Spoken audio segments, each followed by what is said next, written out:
Halo sobat nih, Megas lagi Martial Peak. Langsung aja kita gaskan Martial Peak. Mereview sedikit dari part sebelumnya. Setelah keluarga Shu dibantai oleh Yangkai, kini keluarga Haike, mereka pun merasa kalau mereka tidak akan dapat mengendalikan Yangkai. Maka dari itu mereka meminta bantuan dari Shadow Moon Hall untuk menyingkirkan Yangkai. Dan kali ini yang dibawa oleh keluarga Haike adalah si cebol ini dan juga kelompoknya, karena mereka gagal membawa pasukan resmi dari Shadow Moon Hall. Dan untuk si cebol ini, doi yang datang sange dengan gadis Yan yang sedikit nungging ketika ia memasang susunan formasi area pelindung. Tapi ketika si kampret ini ingin menggrepek gadis Yan, doi pun dihentikan oleh penjaganya yang merupakan master yang ada di ranah origin tingkat 1. Tuan muda, ada sesuatu yang aneh di depan sana. Seharusnya ada susunan formasi roh yang sungguh sangat kuat. Dan untuk gadis Yan, setelah ia usai memasang susunan roh itu, doi pun langsung kembali ke barisan dari Yangkai. Dan mereka semua, yaitu Yangkai dan juga kelompoknya, mereka pun mendengarkan kalau si kampret ini ingin sekali gadis Wu ikut bersama dirinya. Gadis Wu, tuan muda ini akan memberikan kau kesempatan. Kembalilah bersama tuan muda ini dan aku tidak akan mempermasalahkan tingkah lakumu yang sebelumnya. Tapi jika kau menolaknya, jangan salahkan tuan muda ini yang akan bersikap kejam nanti, ujar si cebol ini. Dan itu tentu saja membuat gadis Wu ini sangat kesal. Cebol bangke, berhentilah kau bermimpi. Jika kau ingin aku mengikuti dirimu, maka kau harus membunuhku dulu, ujar gadis Wu itu. Dan untuk si cebol ini yang mendengar hal itu, doi pun malah tertawa. Bahkan ia tidak merasa marah karena di dalam hatinya ia berpikir, kali ini tidak hanya akan mendapatkan gadis Wu, aku juga akan mendapatkan gadis montok itu. Dan untuk mendapatkan itu semua, si cebol ini pun berujar, "Oi bocah, aku akan membunuhmu, bersujudlah kau dan memohon ampun. Dan mungkin saja aku, tuan muda ini, akan membuat kematianmu tidak akan menjadikan kematian yang menyakitkan.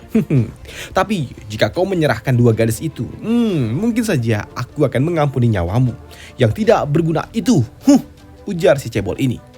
Dan untuk Yangkai yang mendengar hal itu, doi pun hanya dapat terdiam dan bertanya kepada gadis Wu, "Oi beb, apakah si cebol ini memang cuman jago bacot doang?" "Ya, kau benar, si cebol ini otaknya memang kopong, kayak dengkul kelen." Waduh, maaf. Sedangkan di sisi lain, di sisi pihak patriark keluarga Haike, doi pun memprovokasi si cebol ini dengan berujar kalau bocah itu telah mengambil paksa gunung batu ini dari keluarga kami. "Kami mohon, tuan muda, engkau mau menegakkan keadilan untuk kami," ujar si kampret tua itu. Tapi mendapatkan permintaan itu malah membuat si cebol ini kesal. "Oi, Pak Tua, apakah kau ingin ikut campur dalam urusan tuan muda ini, Mendengar itu membuat Pak Tua ini pun langsung kircep. Tapi mendengar si cebol ini ngebacot tuan muda ini, tuan muda itu dan bla bla bla bla bla, membuat Yangkai pun kesal. "Oi kampret cebol, kalau kau mau bertarung, majulah, maju bertarung, jangan banyak bacot doang." Ya, mendengar itu membuat si cebol ini pun kesal. Maka dari itu ia menyuruh bawahannya untuk segera maju. "Hong Zhen, tangkap bocah itu untuk diriku." "Tuan muda, di sana ada susunan roh, tuan." "Tidak, aku tidak peduli. Memangnya kenapa kalau ada susunan roh? Apakah roh itu bisa cukup untuk dapat menghentikan tuan muda ini? Rengek bocah cebol itu. Cepat tangkap bocah itu untuk diriku," tambah si cebol ini. Iya, karena si cebol itu terus merengek, membuat kini Master 2 ini mereka pun akan maju. Tapi ternyata satu orang aja yang akan maju. Dan ketika ia maju dan mencoba untuk memeriksa menggunakan kesadaran ilahinya, sayangnya ia tidak menemukan apapun.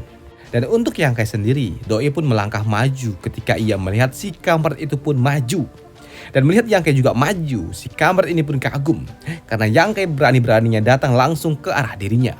Dan melihat Yangkai yang akan bertarung depan-depanan membuat gadis Wu ia meminta kepada gadis Yan untuk segera membangun susunan formasi itu. Tapi di sini gadis Yan ia tidak mau melakukannya. Karena terakhir kali Yangkai menggunakan susunan roh ini, ia dapat membunuh Lucy dan master dari keluarga Shu. Tapi kali ini berbeda, mengingat lawannya adalah master yang ada di ranah origin. Dan sebenarnya yang membuat gadis Yan tidak mau membuka susunan roh itu karena memang sebelumnya Yangkai lah yang memintanya untuk tidak melakukannya dulu. Yang membuat gadis Wu ini pun bertanya, "Kenapa? Kenapa Yangkai memintanya? Kenapa?" "Ya, karena aku juga tidak tahu," sambut dari gadis Yan ini. Dan benar saja, Yangkai pun langsung melakukan inisiasi menyerang dengan menggunakan pedang ki miliknya. Karena ia ingin sekali mengetes batas efektivitas dari bertarungnya. Dan Ya, melihat Yang Kai melepaskan tebasan pedang membuat kampret ini pun langsung menyiapkan serangan di tangannya dan boom. Ya, Yang Kai yang merasakan serangan itu, Doi pun merasa kalau ia tidak dapat mensirkulasikan energi Senki miliknya dan itu membuatnya pun harus terpental. Dan di sini Yang Kai pun juga merasakan ada yang janggal karena ketika orang itu menyerang diriku, aku merasakan sensasi aneh seolah-olah aku dibungkus dengan kekuatan yang tidak terlihat.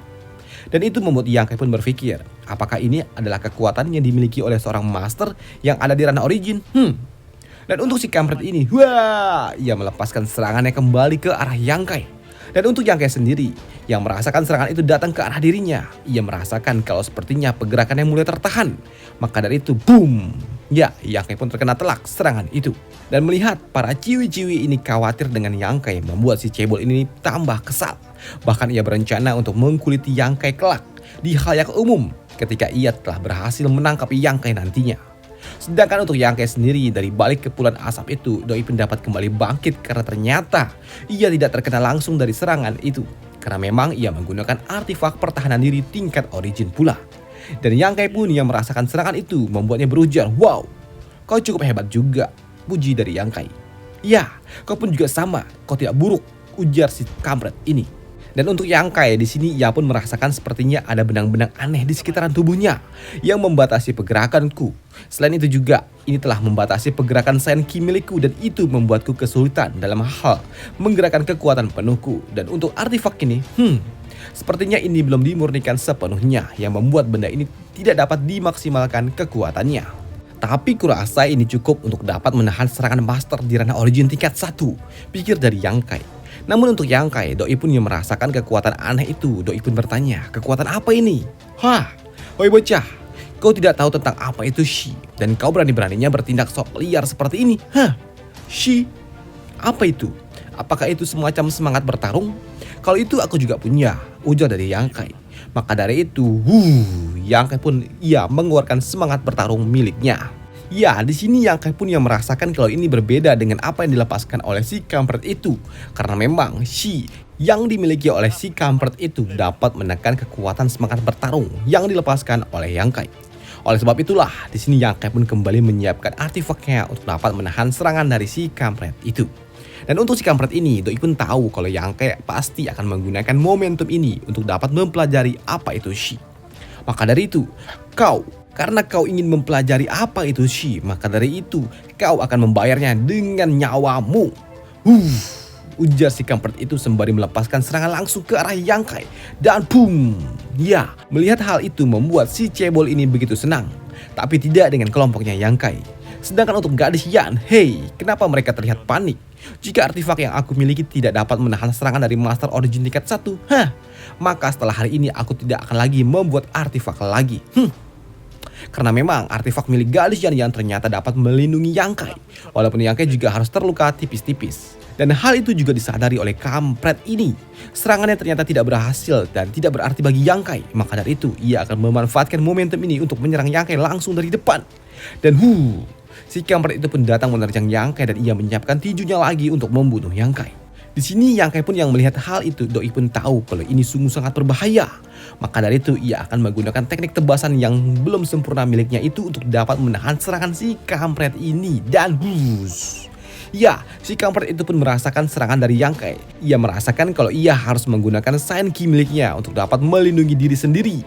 Dan ia juga tahu kalau Yang Kai mencoba untuk menggunakan teknik itu untuk menahan pergerakan dirinya. Tapi hal itu pun tidaklah berguna karena memang si kampret ini ada di ranah origin yang dapat menghindari serangan Yang Kai itu. Dan ya, Yang Kai pun terkena serangan dari si kampret itu. Walaupun serangan itu sempat diredam dengan artefak. Dan untuk si kampret ini, Doi pun tahu kalau serangan Yang Kai ternyata tidak mengenai dirinya. Tapi ia juga merasakan bahaya dari serangan yang dilepaskan oleh Yang Kai. Sedangkan untuk Yang Kai, Doi begitu senang dengan pertarungan ini. Ini sungguh sangat menarik, ayo kita lanjutkan lagi, ujar dari Yang Kai. Dan untuk si kampret ini, ia begitu kesal dengan Yang Kai. Karena hanya untuk melawan Yang Kai, ia harus sampai menggunakan semua kekuatan yang ia miliki. Dan kali ini ia juga ingin kembali menggunakan Shi untuk dapat menahan pergerakan Yang Kai. Tapi sungguh terkejut dirinya ketika ia merasakan aura milik Yang Kai ternyata dapat menahan Shi miliknya. Dan aura itu benar-benar menahan Shi yang ia miliki. Dan itu juga membuatnya heran bagaimana bisa ini terjadi. Ia juga sempat berpikir, apakah bocah ini dapat dapat menyadari ini semua hanya dengan sedikit pertarungan. Gila, bocah ini, ia sungguh seorang monster. Bahkan aku harus membutuhkan waktu selama 10 tahun untuk dapat mempelajari dan juga memahami apa itu Shi. Dan aku juga sampai harus meminta bantuan dari para tetua dari sekte hanya untuk mempelajari apa itu Shi. Dan melihat si kampret ini bengong membuat Yang Kai pun berujar, "Oi, kenapa kau bengong? Bukankah kita sedang bertarung?" Ya, hal senada pun diucapkan oleh si cebol. Dan untuk si kampret ini, senior, mari kita lakukan bersama-sama. Artefak milik bocah itu terlalu kuat dan aku tidak dapat menghancurkannya seorang diri. Ya, si kampret ini pun harus meminta bantuan dari seniornya karena ia tahu kalau Yang Kai ini sungguh sangat menakutkan. Dan apa yang dilakukan oleh si kampret ini ternyata juga membuat mereka yang menonton pertarungan itu heran bagaimana bisa dua master yang ada di ranah origin harus bekerja sama dalam hal mengalahkan Sand King tingkat 1. Dan untuk Yang Kai sendiri yang melihat dua kampret itu datang ke arah dirinya, Doi pun tahu kalau ini berbahaya, maka dari itu ia kembali ke arah kelompoknya dan ia meminta agar gadis Yan Yan, gadis montok Yan Yan, ia pun tahu tentang apa yang harus ia lakukan. Maka dari itu, boom, susunan roh pun aktif. Ya, susunan formasi yang diaktifkan itu membuat kedua kampret ini pun heran.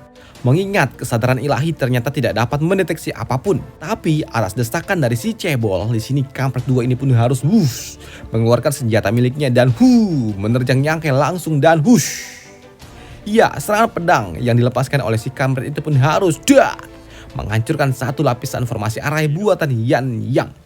Dan kini para kampret itu pun berusaha keras dalam usahanya untuk menghancurkan satu persatu susunan formasi yang dibangun oleh gadis Yan Yan. Dan di sini Yang Kai pun juga merasakan kalau ternyata susunan formasi yang dibangun oleh gadis Yan Yan ternyata sungguh sangat kuat dan banyak. Bahkan semakin dalam mereka masuk maka akan semakin kuat pula tekanannya. Sedangkan di tempat lain ada kelompok orang yang mendengar suara pertarungan. Ya, Pak Tua kampret ini pun berujar kalau yang sepertinya bertarung itu berasal dari seorang bocah yang telah memprovokasi orang yang seharusnya tidak ia provokasi. Dan orang itu adalah bocah gila yang telah beberapa waktu lalu telah membantai orang-orang dari keluarga Shu, termasuk patriark dan juga tuan muda keluarga Shu, ujar Pak Tua ini. Mendengar itu, di sini bocah Luo King yang mendengar hal itu, Doi pun memiliki hubungan juga dengan patriark keluarga Shu. Maka dari itu, ia akan pergi membantu mereka dalam membantai bocah yang meresahkan itu. Ya, terima kasih senior. Terima kasih senior Luo. Sambut para kroco-kroco dari keluarga Shu ini. Dan untuk Pak Tua ini, ia sungguh sangat senang karena memang senior Luo ini adalah master yang ada di ranah origin pula. Dan itu pasti akan memastikan kalau Yang Kai akan mati hari ini. Dan setibanya kelompok ini di tempat Yang Kai, Doi pun melihat keributan itu dan Doi pun menyapa si cebol ini yang merupakan perwakilan dari Shadow Moon Hall. Kau bukankah berasal dari Pavilium Harta Karun dan kenapa kau ada di tempat ini? Tanya si cebol ini yang melihat rombongan itu datang. Ya, aku memiliki hubungan dengan patriark dari keluarga Shu. Lantas aku kemari hanya untuk meminta keadilan kepada bocah yang telah membunuh dirinya. Baiklah, kalau begitu kau bisa maju dan bantu mereka itu dalam memecahkan susunan formasi ini, ujar si cebol itu. Dan benar saja, kini bocah Luo itu pun datang. Ia datang untuk membantu dan ikuti perintah dari si cebol pula. Dan untuk patriark keluarga Haike yang melihat hal itu, Doi pun menyadari kelompok yang baru datang ini. Doi berujar, "Hei, kau adalah Shuji? Kau sepupu dari patriark Shu bukan?" Ya, hal itu pun dibenarkan oleh si kampret ini. Dan itu juga membuat patriark tua ini semakin yakin kalau Yang Kai pasti akan berakhir mati kali ini. Tapi tiba-tiba saja mereka semua pun ternotis ketika bocah Luo itu pun meminta mereka semua untuk berhenti. Dan apa yang dilakukan oleh bocah Luo ternyata mendapatkan protes dari yang lainnya. Dan hal itu juga membuat bocah Luo ini pun ingin diusir oleh teman-temannya yang lain. Kalau ia memang tidak mau membantu maka pergi aja. Tapi di sini bocah Luo pun tetap meminta kepada rekan-rekannya untuk menahan diri sejenak. Dan itu tentu saja membuat si cebol ini bertanya, "Kenapa? Ada apa?" Tuan muda, bocah Luo ini menghalangi kami." "Apa?" Ya, si cebol ini pun sungguh sangat kesal. Tapi untuk si bocah Luo ini, Doi berujar, "Tunggu tuan muda, dengarkan aku dulu." Dan begitu ia menjelaskan situasinya, membuat si cebol ini pun sangat shock. Ditambah ketika bocah Luo ini pun mencoba untuk menghubungi seseorang melalui artefak komunikasi. Ya, bocah Luo ini pun mencoba untuk menghubungi Pak Tua Kian. Dan itu juga membuat si cebol ini sangat kesal. "Oi, apa aku menyuruhmu untuk menghubungi Pak Tua itu? Oi!" ujar si cebol dengan paniknya. Dan apa yang dilakukan oleh bocah Luo itu ternyata membuat kebingungan bagi mereka semua, termasuk Yang Kai. Walaupun ia juga tidak tahu dan tidak dapat mendengar pembicaraan ini. Yang Kai, apa yang mereka lakukan? Tanya kelompoknya Yang Kai. Tidak, aku tidak tahu. Sepertinya ada sedikit perdebatan. Di sini Yang Kai pun juga sadar kalau bocah Luo itu yang menatap dirinya seolah-olah ia tahu kalau siapakah diriku ini. Tapi aku tidak tahu siapa dia, ujar dari Yang Kai. Dan kecurigaan Yang Kai pun semakin jadi ketika ia melihat ekspresi dari si cebol yang terlihat bingung dalam mengambil keputusan tentang apa yang harus ia lakukan. Begitu juga dengan patriark keluarga Haike. Mereka bingung tentang apa yang harus mereka lakukan dan berpikir apakah Yang Kai memiliki latar belakang yang sangat kuat. Tapi untuk si cebol ini karena telah telanjur basah, maka dari itu ia meminta kepada bawahannya untuk terus menyerang Yang Kai. Kenapa kalian berhenti? Cepat, terus serang dia. Apakah Tuan Muda ini menyuruh kalian berhenti? Ujar si cebol itu yang membuat kini dua kampret lainnya pun mencoba untuk terus menyerang Yang Kai. Tunggu Tuan Muda. Tuan Qian dalam perjalanan. Tunggulah sebentar. Jika Tuan Qian marah, murid ini tidak akan dapat menahannya. Lancang sekali kau. Aku tidak bisa kau atur. Jika kau terus merusuh, aku bisa membunuhmu. Ujar si cebol itu. Mendapatkan hal itu membuat bocah Luo ini pun berujar kepada Yang Kai. Teman, tahanlah sebentar lagi. Maka semua akan baik-baik saja. Ujar bocah Luo itu. Dan Yang Kai yang mendengar itu membuatnya pun bertanya, "Hei, apakah kita saling kenal?" Tidak. Lantas kenapa? Kenapa kau ingin menolongku? Tanya dari Yang Kai. Iya, mungkin kita memang tidak kenal dan kita juga belum pernah bertemu. Tapi aku pernah melihat dirimu, Tetua Qian. Ia menyebarkan wajahmu ke seluruh toko yang berasosiasi dengan Shadow Moon Hall. Dan kami disuruh melayanimu dengan sangat baik. Hei, mendengar itu membuat Yang Kai pun berpikir, kenapa Pak Tua itu sampai harus melakukan hal ini? Apakah Pak Tua itu ingin merebut hatiku? Merebut hati? Menghiburku? Waduh, tidak. Itu tidak mungkin. Pasti orang yang ingin ia buat senang bukanlah aku, tapi Yan Yang, pikir dari Yang Kai.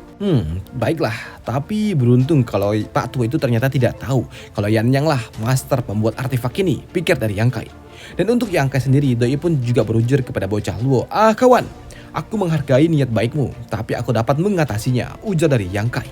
Sedangkan untuk si kampret keluarga Shu, ia shock. Ia tidak dapat menduga kalau ternyata Yang Kai ia memiliki hubungan dengan tetua Shadow Moon Hall. Dan untuk keluarga Haike, mereka pun sadar kalau mereka sudah salah dalam hal mengambil langkah, yang artinya keluarga Haike pasti akan segera tamat. Dan untuk si cebol ini, ia sungguh sangat kesal dengan semua orang yang ada di tempat ini. Tapi ketika ia melihat susunan formasi roh yang dibangun oleh Yan Yang mulai hancur, ia sungguh sangat senang dan ia menyuruh bawahannya untuk segera menangkap Yang Kai. Ya, dua kampret tua ini pun ingin segera menyerang Yang Kai, tapi di sini bocah Luo pun yang ingin menghentikannya, ia tidak dapat melakukan apapun karena ia dihentikan oleh si cebol itu. Dan untuk Yang Kai sendiri, Doi pun santuy aja ketika ia melihat dua kampret itu datang langsung mencoba untuk menyerang dirinya. Karena begitu mereka masuk ke dalam susunan formasi itu pun langsung diaktifkan oleh gadis Yan dan muncullah kabut berasap. Ya, majulah, ujar gadis Yan. Ya, kini Yang Kai pun siap untuk membunuh dua orang kampret itu. Tapi tiba-tiba saja ia merasakan aura milik Pak Tua Qian Tong. Ditambah ketika Yang Kai juga mendengar suara Pak Tua itu yang meminta agar mereka semua diam. Tidak. Pak Tua itu telah datang. Aku harus membunuh mereka semua secepat mungkin. Dan aku juga harus segera menyerap semua pengetahuan miliknya. Dengan begitu aku dapat mempelajari apa itu Shi. Maka dari itu di sini Yang Kai pun tidak memiliki waktu lagi dan ia harus menggunakan tombak emas miliknya. Walaupun di sini Yang Kai pun juga menyadari kalau serangan tombak emas Ki miliknya akan melambat akibat Shi yang dimiliki oleh para kampret-kampret itu. Tapi karena ia tidak memiliki banyak waktu lagi, maka dari itu Yang Kai harus menerjang langsung dan boom. Ya, melihat ledakan besar itu di sini mereka hanya dapat menunggu tentang apa yang terjadi. Karena memang benar saja ledakan besar pun yang dilepaskan oleh Yang Kai membuat Yang Kai pun juga harus terhempas. Dan melihat Yang Kai terhempas membuat gadis Wu ia berusaha untuk menangkap Yang Kai. Ya, di sini gadis Wu ia memang berhasil menangkap Yang Kai dan ia juga mendapatkan Yang Kai terluka di dadanya. Dan untuk Yang Kai sendiri, setelah ia terluka, ia langsung memakan pil haram yang ia miliki dan ia langsung memulihkan diri. Dan untuk gadis Yan, ia yang melihat kondisi Yang Kai yang akan baik-baik saja, tapi di sisi lain musuh Yang Kai ternyata para kampret-kampret itu ia masih hidup. Namun tak lama setelah kejadian hal itu, kini muncullah Pak Tua ini. Ya, Doi pun juga berujar, siapa yang berani menentang perintah Pak Tua ini? Di mana keponakan Yang Kai? Dan melihat kondisi Yang Kai yang sepertinya terluka membuat Pak Tua ini pun shock. Ia berpikir, apakah Yang Kai terluka parah? Jika terjadi sesuatu dengan Yang Kai, aku tidak akan dapat bertemu dengan Grandmaster yang ada di belakangnya. Dan saat ini Grandmaster Gi juga sudah tidak memiliki banyak waktu lagi. Jika kami tidak dapat menemukan penggantinya sebelum Pak Tua itu mati, maka Shadow Moon Hall kami. Ya, kami harus membayar mahal dengan sesuatu yang tidak dapat kami bayangkan, ujar Pak Tua ini. Selain itu juga di sini Pak Tua ini pun merasakan kalau di tempat ini ada susunan roh tingkat tinggi yang telah dibuat oleh seorang Grandmaster. Dan tentu saja hal itu menotis Pak Tua ini tentang siapa Grandmaster yang ada di balik ini semua. Di sini Pak Tua ini pun juga melihat kondisi Yang Kai. Doi pun langsung memberikan pil ajaib miliknya kepada Gadis Wu untuk dapat dikonsumsi kepada Yang Kai. Tapi di sini Yang Kai pun menolaknya karena ia tidak membutuhkannya. Dan untuk Pak Tua itu, setelah ia bertanya tentang apa yang terjadi dan setelah ia mendengar semua penjelasan itu, membuatnya bah! Ya, si cebol itu pun lalu digampar sampai giginya copot, dihajar oleh Pak Tua ini. Bahkan di sini si cebol itu juga sempat harus berlutut. Ia berlutut menyesali perbuatannya. Dan selesailah alur cerita dari Martial Peak di sini dulu, dan sampai jumpa di video selanjutnya untuk Martial Peak. Dan sampai jumpa, bye.